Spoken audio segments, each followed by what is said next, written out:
Welcome into Rounding the Bases, the podcast about culture and leadership with a baseball twist, presented by Community America Credit Union. My name is Joel Goldberg. Got another great show and a topic that I'll delve into every now and then, certainly one that I'm very passionate about, and that is the world of journalism, which is always changing. I guess always has been, but we're certainly in a different place right now. And I'm going to come at it from a different angle, one that really can go in a lot of directions, because today on Rounding the Bases, we will hear the story of the man behind the stories. By harnessing the power of public media, Kliff Kuehl, president and CEO of Kansas City PBS, has realized his goal of keeping high-quality storytelling local. With an eye towards reinvigorating tradition, his leadership can be credited with bringing radio, social, and digital reading platforms into the mix. The result: local, innovative content that is more accessible than ever before, and a modernized PBS that is ready for the storytelling of today and for years to come. I think everybody that knows me, if you've listened to this podcast or any of the other work, the baseball stuff and all of that world involves storytelling. I think we're all storytellers to an extent as well. And the PBS, history of PBS, that has been a part of that forever. But again, everything has changed. It will continue to change. And so I'm excited right now to bring in to the podcast Kliff Kuehl. Kliff, how are you? I'm great, Joel. Thanks for having me. Really excited to be here. Well, I'm excited to have you. And I should let everybody know, if you're listening and not watching, it's Kliff with a K and Kuehl with a K. So it's the double K there. And a man of Texas roots that has settled into the Kansas City area for quite some time now. And I think your journey is an interesting one, and I want to go there in a moment. But I just want to get, just to start, the state of the world of journalism, of storytelling. We are so inundated with this side versus that side that I think it's very easy to lose the essence of what this was all about and the importance of storytelling in a world where the medium is constantly changing too. So where are we at right now? That's a big question, Joel. One part of that, I think, is all the unintended consequences of things like Craigslist, right? That all of a sudden all the classified ads went away, and so you kind of got a big newspaper revenue stream. I think if you look at the world of video content for us, we all have these. I mean, how many years ago did we not have the choice of Hulu and Netflix and Disney Plus and Amazon Prime and on and on and on? And so for us, we think a lot about that. How do we create local value and do local reporting? Because I think that is one of the biggest losses that we see, right? Is there just aren't as many local journalists, and there aren't as many local stories being told. Who's keeping an eye on city government, county government, who's telling you what's going on with new restaurants or art openings or all those things that it takes to kind of have a nice life in a city. We try to backfill against that, but we can't be the newspaper. We're not gonna, we can't fill all of that. So we try to pick our spots and our moments to really lean into things. And it's a lot of our philosophy comes from, how do we react to all the over-the-top delivery of content? And if you think about, I've got a watch on, but I don't really need it. I don't need a camera. I don't need, there's just so many things you don't need because of our magic phone devices, right? So anyway, we think a lot about that and how to figure out where our place in the world is. So we don't want to be those things that are challenged or struggling. We want to find a niche in there that can uniquely serve you, can add value to your life where you want it. And that's not really the time, the weather, there's certain things you just don't need from us. Yeah, I think that's fascinating too, because as you were saying that, I was thinking about even my role from a TV side. And I think you'll get this too, that we all can sometimes be sucked in by the excitement of something bigger, or where I'm going with this is something national. So think about in terms of, say, the Kansas City Royals, that if they don't get a lot of national exposure, fans are going to complain about that. Oh, East Coast bias, blah, blah, blah, which makes sense, right? I mean, poor little us, we're not getting that. then maybe they get a nationally televised game on ESPN or the Fox Game of the Week, and there aren't very many of them because we're not the New York Yankees. And what do I hear from all the fans? These announcers suck. Why don't we have you guys? These guys don't care about the Royals. These guys ignore the Royals. And so my point is that there is a lane to do this right. And there's always going to be that allure of looking bigger or looking elsewhere and looking for the glitz. And so I'm wondering if that's the same with you too. That doesn't mean you could do things the way you've always done them, but in the end, if you do them right and you do it right by the people in your community, that should always play, shouldn't it? Yeah, I agree with you. I think it does. I think for us, the way we think of that is we on occasion are asked to help try to do a national production. Somebody wants to make a new show or a series or something, or another market will say, "Hey, could you all present our show and help us produce this barbecue show that we do nationally or something?" And so, we look at those, but we always kind of come back to any national airings of our content. We look at as kind of just an added value or kind of gravy, right? It's like, but our really the start for us is certainly 1 foot in the old world, 1 foot in the new world. We want to deliver you all that great national content that PBS viewers want. So they want the News Hour and Antiques Roadshow and Frontline, and they want the children's programs and all that.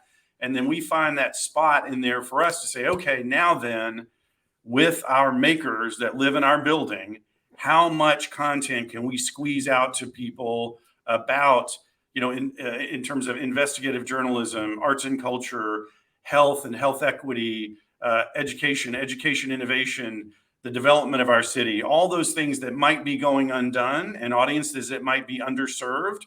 And that's really kind of where it begins and ends. And then we'll have one of our producers, Brad Austin, create a great documentary he did on Charlie Bird Parker or on the ballet. And then it's wonderful that it also ends up running in maybe 60 or 70 markets around the US, but that's not what we were going for. We're going for tell that great story to Kansas Cityans, a couple of million people that we can serve. And we serve about 1.3 million people a month through our different services. So that's really who we're trying to serve first. So we try not to get stars in our eyes and get distracted to say, oh, we've got to go impress somebody on the coast or make national shows. At the end of the day, we live and die by our individual members, and we have about 33,000 households that choose to support us in our odd business model, which is let's give away 40,000 hours of content a year and then see if people will write a check because they liked some of it. And so, that's 4 TV channels and 1 radio station running all the time. And so we insert into that stream all the local we can get and all the local we can do. And I think what I've learned is I don't, hopefully, Joel, have to give you 97 things that you like this year from us. What I hope I do and our team does is give you 6 or 8 things where you're like, oh my gosh, you did a great story on a nonprofit I care about. You helped me find my favorite new restaurant. I went out to this art opening. You dug into this story on the hidden pandemic of mental health in the metro and the challenges people are having during COVID. So that's kind of our hope, is that you find that. And oh, by the way, you might be watching the News Hour and Masterpiece Theater as well, which we hope you are. But we're trying to build this other line of business where there's a lot more local. And that wasn't always the case for public television. Historically, we rode pretty hard on the back of our national programming, and we like to say we were local, and we might not be doing that much local. It's very expensive because there are no economies of scale to create local content, as you would understand. So that's been something little by little we keep ramping up as we grow our membership and our major donors. We turn around and put those investments in. For me, there's a not an exact metric, but kind of a rough estimate. How many makers can we have in our building as a percentage of staff? People like me that fundraise and admin and send emails, that's great, right? But it's not really helping improve your life as a Kansas City. And so our goal is to make sure there are more makers than there are administrators and network people and all that, if that makes sense. No, it does. And it still then goes back to, the original piece of the question about the importance of local. And I think that's where this world has become so interesting. You touched on it before too, with all of the different mediums that we have. And you can go to Netflix, you can go to shoot every network at this point. You might want to go watch something cool on NBC and find out that, wait, I can't find it. Where is it?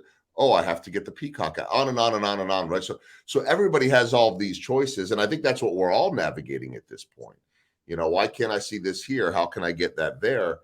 And so in your case, and I'm curious, just I've seen so many people go from, okay, we have to do video now.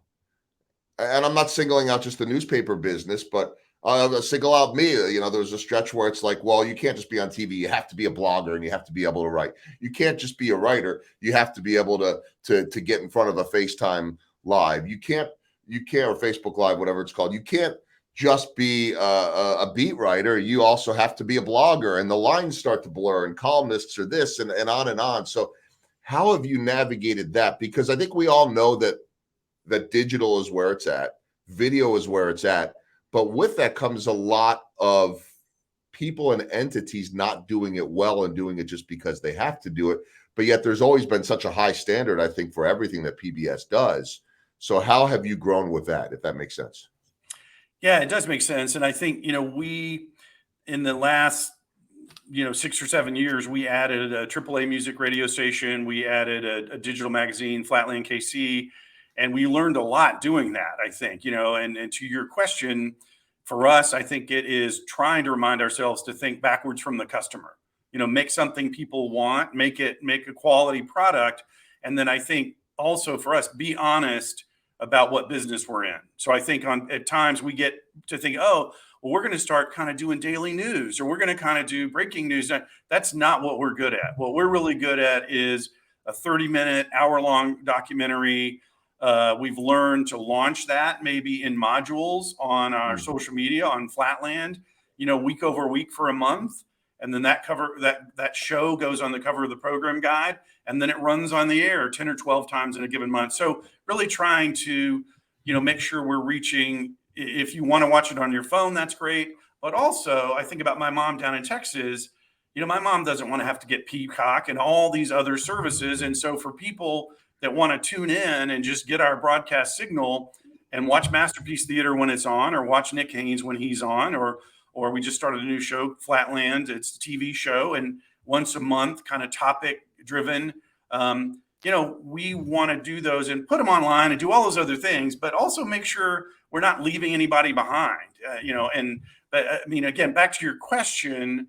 I think it is for us making sure we're staying focused on what we do well, and also what we figure out works well for our audience, for our customers.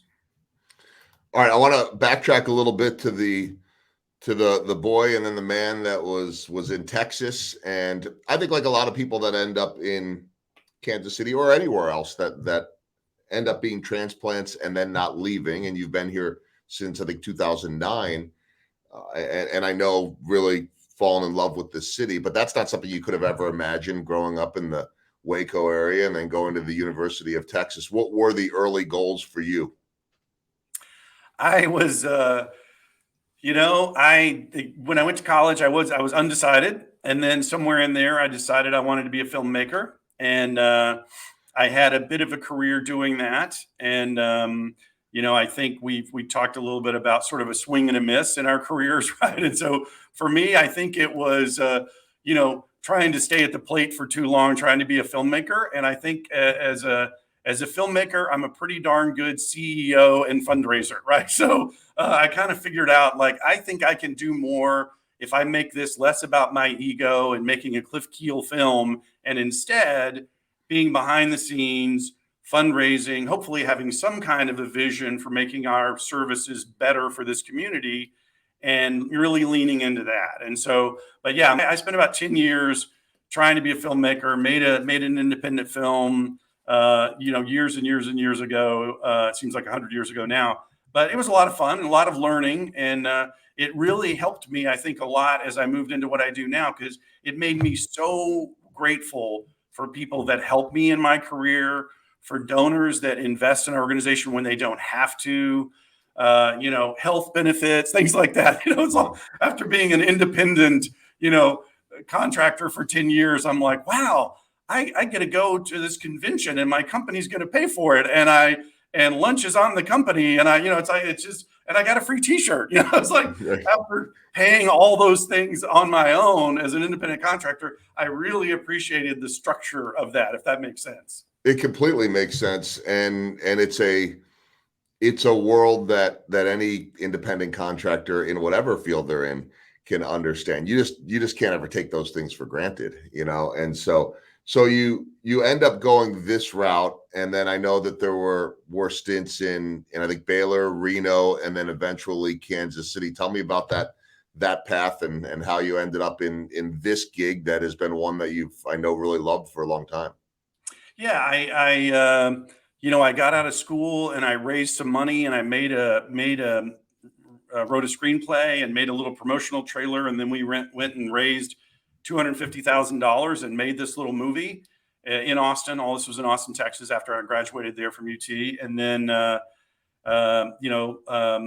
naively, mistakenly moved to Los Angeles and came back from there with my tail between my legs after I couldn't quite make it to that next level. I felt like I've had a minor league baseball player that was from my hometown tell me one time about, how when he went to the majors, every pitcher he faced was the best pitcher he faced in college, and so that's a little bit what I felt like. Wow, I kind of figured this out in Austin and got this little movie made, and then went to Hollywood, and I was just in way over my head. And my wife did much better than I did out there. She worked for CNN for a number of years and all that, but ended up kind of going through some different career options, thoughts, et cetera, but landed on the Baylor University campus in Waco, Texas, and was going to, for 1 year, be a production guy at their public television station there. And that ended up being 10 years altogether, and was able to take on, sort of production manager, or whatever, to operations manager, and then to interim CEO, and then or interim general manager to general manager. So about 5 years there, and then to Reno, Nevada for about 5 years as president and CEO there. And then came to Kansas City after that. And so, and didn't know really much about Kansas City, and, got here and started learning, and we fell in love with it, and have again, I think the thing that's really been exciting for me personally is the city is wonderful and keeps getting better. And like any city, has its challenges, and we try to help with that as an organization. But I think the fun for me of buying this radio station and adding a really strong social media component to what we do, and adding the digital media, the digital first component, it's kept it really challenging and really interesting for me. I always think of, we had this sort of mothership of television, which is pretty established.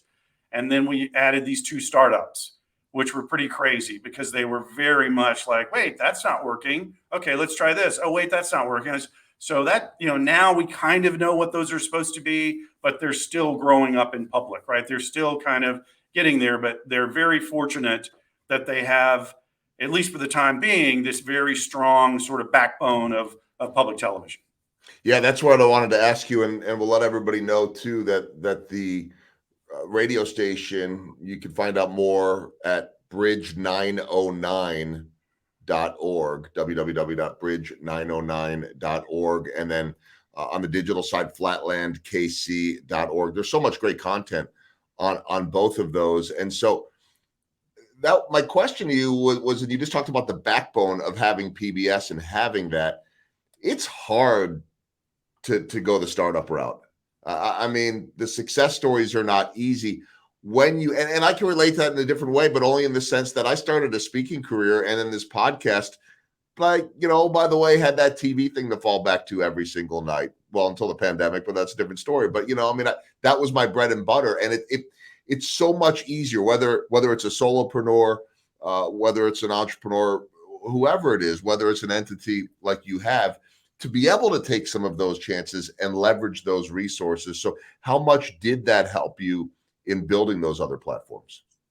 Joel, it helped a lot because I think, and I always think of this with what we did with radio, what we did with Flatland is, for one of those entities to go start up out in a strip mall somewhere and have to do everything on their own. Whereas when they came into our building, we had marketing and social media and engineering and fundraisers and all these people to help them. So that was a huge help. So they came over when we bought the Bridge radio station and moved it into our building. There are 4 or 5 or 6 people there on staff. And then all of a sudden they get, I don't know if it was at the time, 45 people, probably, not all of them, but many, many of those people to help them. And then the same thing was true of Flatland. They also came into the building and they might be writers, but they've got videographers that they can work with. And they've got Nick Haynes they can work with. Right. And so Chris Lester is the managing editor now of Flatland for us. And what's great to see is our building, they all try to find ways to collaborate. So initially you had these startups kind of dropped into the building and we had to kind of ingest them and figure out how to get along and how to help each other get better. And now what we see, which is what's wonderful, is there'll be a big national PBS series or there'll be something going on. Vietnam is a good example, the Ken Burns Vietnam doc, right? That comes down the pipe and we end up with our radio station. They do songs of Vietnam for a whole day stunt, and they interview veterans and have them ex-DJs from Vietnam came on and they told stories. And so you've got that as a promotional thing, but also really good music and storytelling. And then Flatland can go out and do interviews with veterans and do some stories around veterans and folks that connected to Vietnam. And then you've got the national documentary. So in the old days, we might have only promoted that show and run that documentary. And now, for weeks and months in advance, we can do all these other interesting things, which makes it, I think, in the world of clutter that we have today in media, that at least helps us get your attention a little bit, right? Where if you're driving in your car that day and you hear like, what's all this Vietnam era music on today? And then we'll plug the Ken Burns doc. And so, we're trying to help ourselves, right? So that's what's been fun to see as we've integrated these new units, new startups in the building. Not only are there financial advantages, there's also all that sort of cross-pollination and cross-promotion help that we get as well. Shoot, Ken Burns could keep you busy on a regular basis with the way he keeps cranking out docs. I guess always has, and the latest Muhammad Ali. That's a different story. But I want to ask you about 2 more things regarding the business. One, going back to your filmmaking days too, and I know that you're humble about that, and you moved on, and you can call that a swing and a miss. But I also was wondering a little bit about what you learned from that in terms of leadership, in terms of teamwork, because you don't make a film without a massive team around you. I don't care if it's a big film or a small film. Put aside budgets from something Hollywood versus a small doc or whatever it might be. But I just wonder about the similarities of pulling something like that off and pulling something like this off, which isn't often in the big spotlight. And just so I understand, you mean sort of the trying to make a film versus sort of trying to do what we're doing with KCPBS? Exactly. Yeah, exactly. Yeah, I was so young and I'm going to say not smart when I did that, because I remember moving to Hollywood and people were just like, what did you do? How did you do that? Does your family have money? I mean, they were like looking for that secret of like, who paid for that sort of thing, right? So I think it was just sort of, not knowing any better, right? And then having really good friends around, and then we all worked on it and sort of pitched in and did it. But the Coen brothers had made Blood Simple, and that was the first film they made. And so I kind of looked at it as a model, and there was a book about independent filmmaking, and it said to do just what I did. I used it as kind of a guide of like, I will get a screenplay done and create a budget. So I planned it, and I think the similarities though there, because I didn't know enough what I was doing, right? And so I think the similarity though is trying to have a vision and trying to, that ability to try to sell folks on an idea. So, trying to sell our board and our donors to say, hey, we're going to buy a AAA music radio station. And people are like, what is that? And so I think that the vision part of it is probably the same a bit of like, okay, I'm going to try to lead us over this hill. Will anybody want to go with me? I would say, the dissimilarities are probably what we do now is more deliberate and more studied and more thought out and all that. And, frankly, that probably works out better in the end doing it that way. Well, and you have certainly better backing, not to mention wisdom, experience, all the things that most of us in those early years of, for me, television, you filmmaking didn't have, right? And so that in many ways helps get you to where you are today, or certainly part of your story and your journey. The one other, I guess, similarity, or at least requirement, you touched on it before, is that fundraising aspect. And obviously you had to be able to do that then to some extent. Now you have to do it. That is a major part of what you do every day. And I know when you and I talked and we were introduced by a great guy here in town, Chris Underwood, and you and I went to lunch and you talked quite a bit about being fortunate enough to have a team around you to do a lot of that, where you don't have to be the pitch man every time. Yet you are always going to be the pitch man because you're going to be in those discussions and you're going to be cultivating those relationships. And I say this on almost every one of these podcasts. It's always about people. It's always about relationships. It's true in the sports business. It's true in the journalism business. It's true in fundraising, on and on and on. I'm a terrible fundraiser, by the way. I don't like it. I don't enjoy doing it, but I do know that it still comes down to people and relationships. So how important is that for you every single day? And how, again, are you able to leverage some of the connections that you have, even nationally, with the access that you have to some of what PBS does?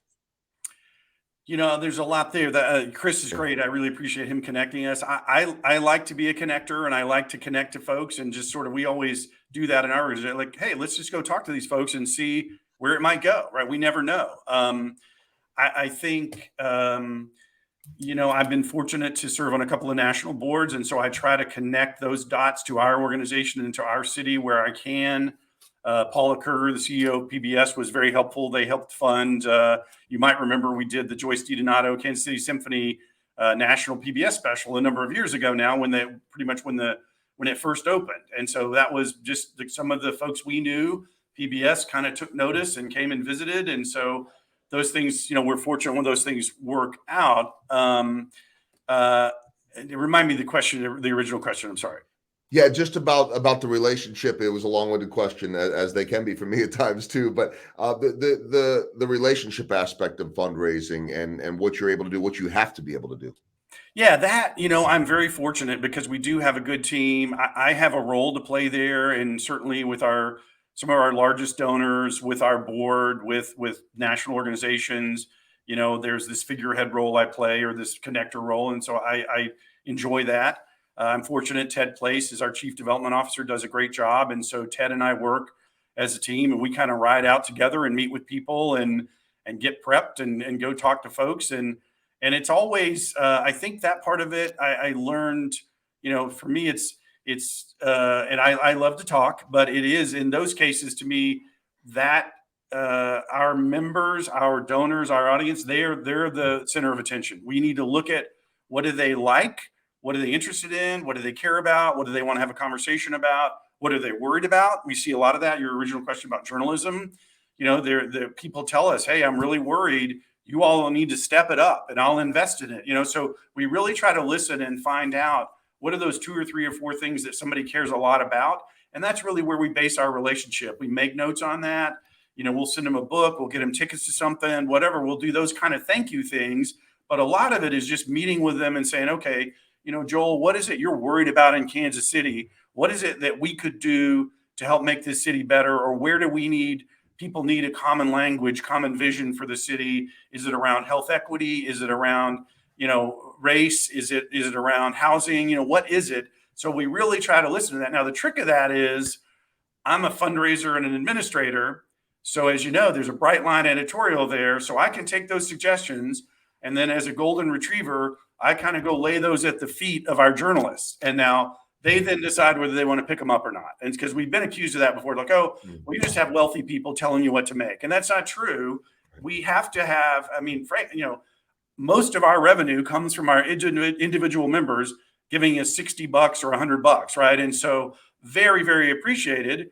But, they're not telling us what stories to make. They're like, oh, I love the news hour. Here's my donation. So we do raise larger chunks of money, but all of those are given in a way where we say, look, we appreciate your suggestions, or we understand what you're worried about, or you want to, we will pass that along. And then sometimes we tell stories that are related to those. But most often it's just our producers, they're telling great stories, and we'll go tell our donors, hey, I hope you saw this documentary on Charlie Bird Parker. I hope you saw the hidden pandemic piece. I hope you read the story on Flatland. It's our job to kind of call it out and shine a light on it. And then if we're smart, direct the things to those audiences, kind of super serve them around things they care about. And I'm curious too, and ironically, on the website flatlandkc.org, it asks, join our family, or at least gives the option, join our family of curious Kansas Cityans. And I think that's such an important part of where you guys come in. Back to the original discussion about playing that local role and giving people access to things they might not get elsewhere.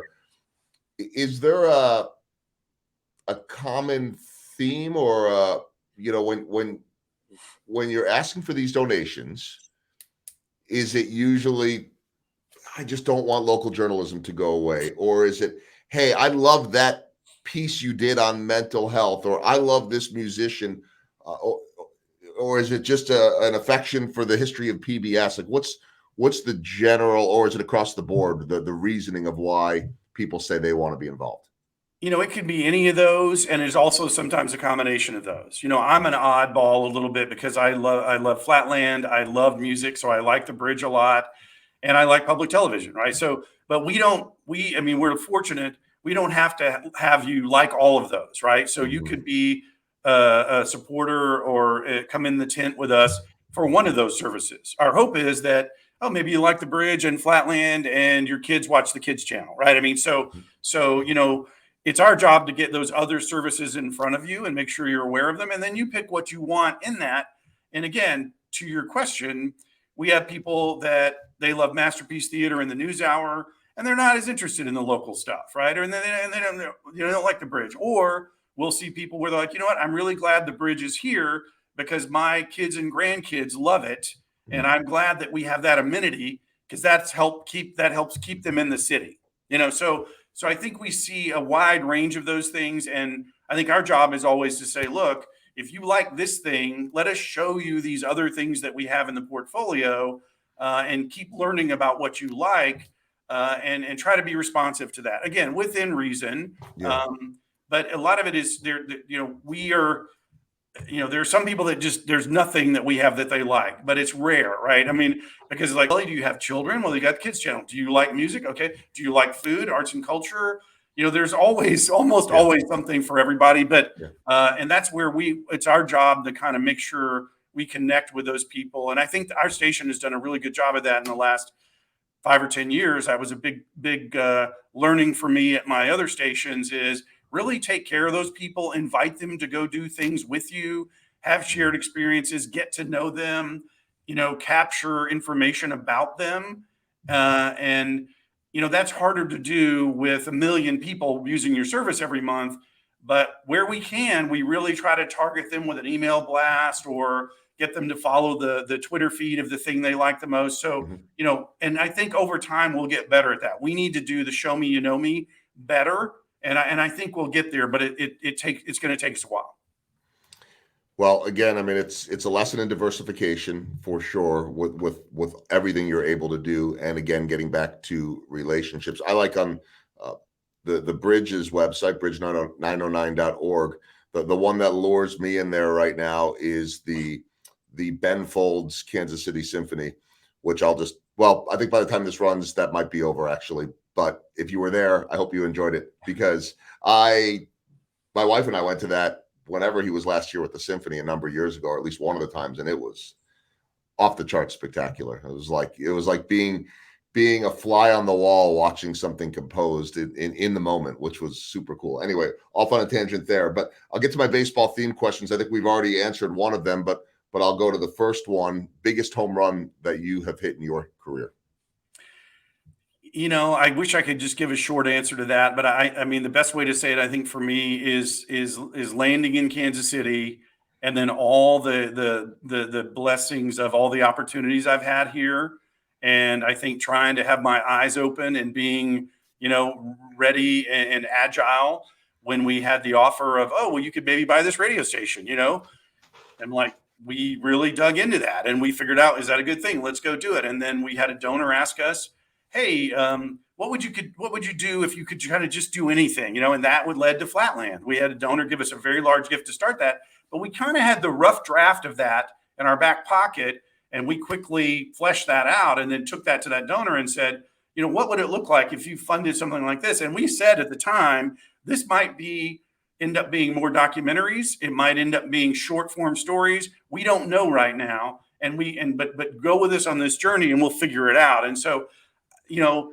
that my opportunity, I think here in terms of a home run, to be able to add the bridge, to be able to add Flatland, to be able to add 3 other television channels, on our digital platform, and then to try to get all these things to work together. And we're not there yet. And so there's work to do, but that's been very, very gratifying in terms of, we were of a certain size organization, and we've been able to kind of grow, not just for the sake of growth, but we dropped down to 40 people, and now we have, almost 60.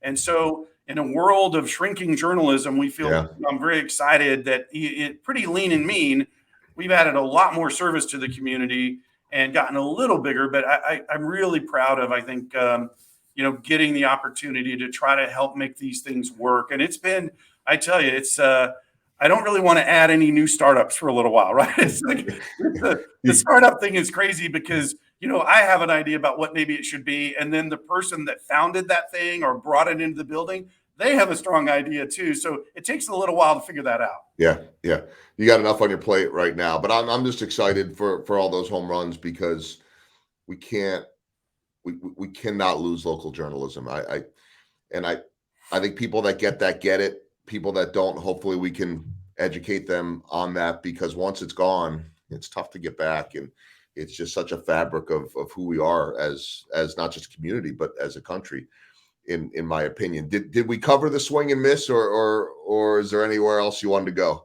The swing and miss, I think, again, for me was being slow to figure out that, the focusing a bit too much on my own ego and trying to make my movie and all that. I kind of finally figured out, and I was really lucky when I went onto the Baylor campus and got that job. I mean, I kind of somewhere in there, I waked up and like, oh, wait a minute, this doesn't have to be this hard. I could actually make a living and do some good if I just show up every day and try to make good stuff for the Waco community, good content, and help the station. And so it was weird. It was a little bit of a late bloomer in terms of figuring that out. Maybe everybody figures that out a lot sooner than I did. But I think for me, I've got an ego, but once I figured out more, I can be of service. And if I create value in people's lives, and I tell my kids that, find an organization where you can create value every day and you'll probably get paid. You'll probably be okay. But if you go into something not looking for the need to be filled, which is what I was doing initially in my career, but like, oh, this is this thing I want to make that's a very expensive prototype to make a film. If it doesn't go well, or people, it's just really hard. I mean, it's setting a very tough bar. So again, that was my swing and miss, was trying to stay in that game for too long. All right. And the last baseball theme question, small ball. What are the little things that add up to the big results for you? We just did a talent assessment yesterday. Very interesting. A consultant and I think it is focusing on those we all talk about, fundamentals and blocking and tackling, or if every player can bunt, right. As a University of Texas guy, they've played some good small ball over the years. I think for us, it is those fundamental things. Are your team members, do they really want to be on our team? Do they understand the vision of what we're trying to do? Are they good at what they do? Are we giving them the tools they need to succeed? Are we helping train them? And so we can listen to the community all day long, but if we don't have the resources or the team we need, we're not going to do well. And so, and I think part of that is being honest. This assessment we did yesterday it takes something out of you, right? Because you have to kind of be honest about where we are, where I am in my career, where my team leaders are in their careers, and plan for things that sometimes people don't want to talk about. Succession planning and growing new leaders, all those things. So I think we're doing, I hope, a better and better job of like, okay, how do we take this organization to the next level? It's by really focusing on some of those things that make people uncomfortable sometimes. And because trying to get sustaining members, trying to get major donors, trying to have a lot of individual members, trying to hang up. We're pretty good at a lot of those things. So I think now it's like, okay, where are these gaps? And so I think the small ball for me is striving for excellence all the time and trying to be honest about, okay, where are those gaps and those challenges, and can our team be honest and actually take them on? It's good stuff. 4 final questions as we wrap up. It's what I call rounding the bases. And the first one I want to ask you is about that film that you made, and I guess an early brush with a future Academy Award winner in John Hawkes. Tell me about that. Yeah, John. Now he may have won an award. He was not. I know he's nominated for Winner's Or Bump. nominated, right? I should say. Yeah, he didn't win. He was nominated. Yeah. And I tweeted at the time that he was nominated. I said, work with me and then do 25 years of good work, and good things will happen to you after that, right? So yeah, my staff was like, wait, how long have I been working with you? But yeah, John was great, and he was the star of my little movie called Murder Rap. We shot in Austin, and because of John and all his success he's had, it's still, if you go online and try to order, it's still kind of at the bottom of the list of his movies. And so the movie's not so great, but John was good at it. He's good in everything. Yeah, he's had quite the career, no doubt. And actually, I'm looking at his filmography. Actually, I'm just on his Wikipedia page, so it might not even be that real. But he had, looks like four movies that he was in before he was in Murder Rap back in 1988. So who knows? Maybe he looks back at Kliff Kuehl and says, "This is where it all started." Or maybe I don't know. I don't know if he does that or not, but I like to think I was a little bit. He moved to Hollywood kind of a little bit after we did our movie, and it's fun to watch him because he'll pop up on something, and he's always amazing. He does a great job. Yeah, still at it to this day, and we could list all the different things that he was in. I like 3 Billboards Outside Ebbing, Missouri was actually one of my favorites in recent years. Okay, so second question, your musical background, and are you still playing? You're a drummer? I am a drummer. I'm a lapsed drummer, I guess. I am lucky that we were joking the other day doing Radio Pledge Drive. There's a picture of me as a young drummer in Austin playing one night in our studio, in the radio studio in our building, and I'm very kind of proud of that. And nobody can really recognize that it's me anymore. But now I don't really drum anymore. I need to. We've got room in our house. I should put a drum set in here somewhere. But I got a little bit of the musician at heart. I mean, as much as a drummer can have, right? But I love music, and yeah, that was a big part for me of kind of college days and all that for sure. And yeah, no, it was one of the reasons I went to school in Austin, because the music scene at the time. All right, third question. This will be a fun one, but you just touched on it briefly, and I'll just, because my mind goes there. And I did hear the pledge drive as we're recording this right now. I heard it last week when I was driving around in my car, and whenever I hear those, I can't help but think of the SNL sketch. And I can't believe, I guess I could say it. I mean, it was on NBC, the good old sweaty balls with Alec Baldwin. I mean, it's a classic, but it ruined everything, because anytime I hear one of those now, that's all I can think about. I don't know if this is a good or a bad thing. I'm just curious your thoughts. It's an odd question, I know. I like the guy. I've got a really good sense of humor, so I find those very funny, right? I find them, and I've seen also, that's a parody of sort of public radio fundraising, and then there's some really pretty good TV fundraising parodies as well. I love those because, I mean, it is kind of an odd thing that we do. And, I know oftentimes people are like, oh my gosh, they're on a pledge drive. The perception, unfortunately, is that we're on a lot doing that. The good news is with our schedule and all, it's like less than 1% of our schedule that we're on. And I think, again, getting a plug in, I always like to remind folks, what you get for that is when we run an hour-long show, it's almost 57 minutes long with no interruptions, right? Or a half hour is almost 27 minutes long. So that's kind of the trade-off. A few times a year, we're going to come and interrupt your programming, but we don't do it as funnily, certainly, as Alec Baldwin does. Yeah, that's pretty hilarious. I've enjoyed watching those a number of times. Yeah, those are classic. Most of the stuff that they do is so. That's where my mind goes. And yeah, I've seen some of those other parodies as well. We got to keep it a little bit lighthearted. Final question, and we've talked a lot about your local programming and then the backbone of national. I'm just curious. I mean, I think any of us that have watched public television, PBS over the years, have some of our favorites. Do you have a favorite franchise? I mean, for me, like anytime, even to this day, that Austin City Limits comes on, I mean, no guarantee that I'm going to like the band, but there's a good chance I want to watch something like that. Anything Ken Burns does to me is a must see. The baseball one is of course understandably one that I love, but they're all good. Do you have a favorite franchise or favorite PBS national backbone that you love? That's a great question.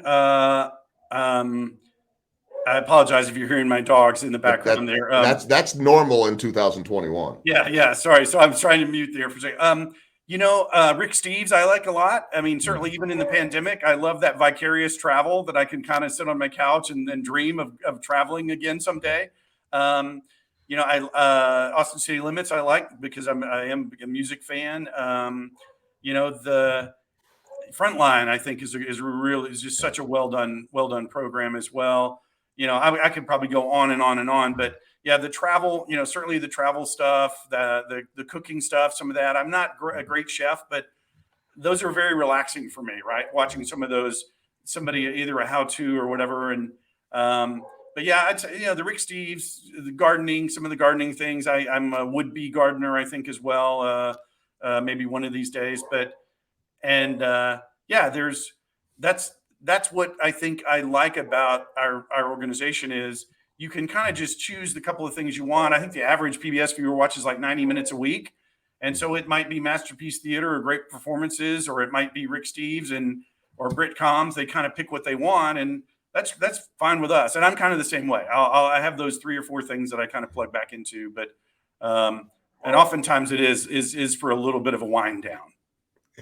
Yeah, makes sense. It's all great stuff, and just want to let everybody know that you can go to kansascitypbs.org if you're here in Kansas City. If you're elsewhere, check out your local PBS, and then the radio station bridge909.org. You can certainly find that in your car or wherever you listen, or however you listen to music and radio nowadays. A lot of options for that, and then flatlandkc.org. A lot of amazing storytelling and journalism. I'm fascinated by it all, Kliff, not just the importance of it, but the pivot and the evolution of this industry. It won't stop. It never does.